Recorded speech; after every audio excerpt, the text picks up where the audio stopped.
บ้านจะมีสูปุ่มไม้ปุ่มโอนเตียงออกเนี่ยสกสบายเชื่อที่บ้านมาอย่างในบ้านเจนวิตาโอชลอยตอบแต่กันปุ่มไม้ปุ่มโอนในโลกจอสำนูสัวเรื่องแบบปอนต่างๆน้ำกระสูมาอย่างที่ระบบปุ่มโอนมันเต้นตื้อยังมีกระตาปีได้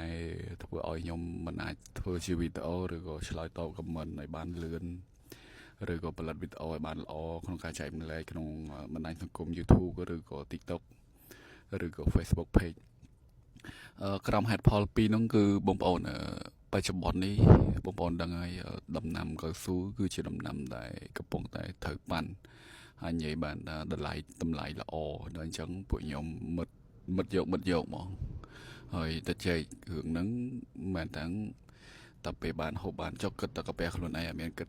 ពួកយើងសោះមិនមែនទេក្នុងគុំម្ដងអញ្ចឹងព្រោះមែនតើទៅឆ្នាំហ្នឹងយើងលោតធំដល់ពេលយើងលោតធំយើងប្រើមនុស្សច្រើនកាលណាប្រើមនុស្សច្រើន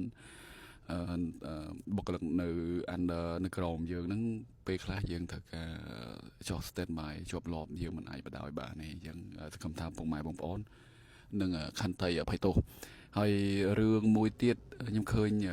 ក្នុងសង្គមបណ្ដាញសង្គមយើងមានបងប្អូនលោកចែកម្លែកច្រើនពាក់ព័ន្ធទៅនឹងបច្ចេកទេសទាំងដាំទាំងមើលដីដល់ទាំងពូជអញ្ចឹងខ្ញុំគិតថាការងារនេះ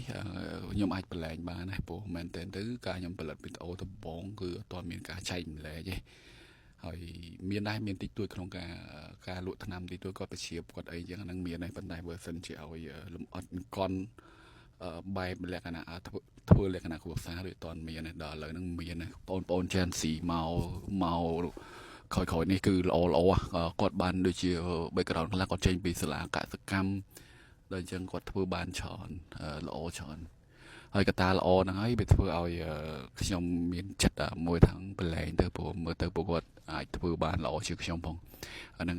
ខ្ញុំសូមជូនហេតុផលពីរហ្នឹង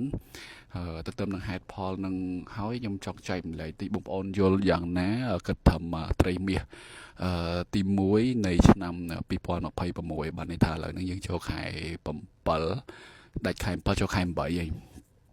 សម្រាប់ខ្ញុំអារម្មណ៍ដែលខ្ញុំទទួលបានទី1វិស័យកសិកម្មនៅតែល្អយ៉ាងម៉េចបងប្អូនយើងកលែងមើលចន្ទទីក៏ល្អ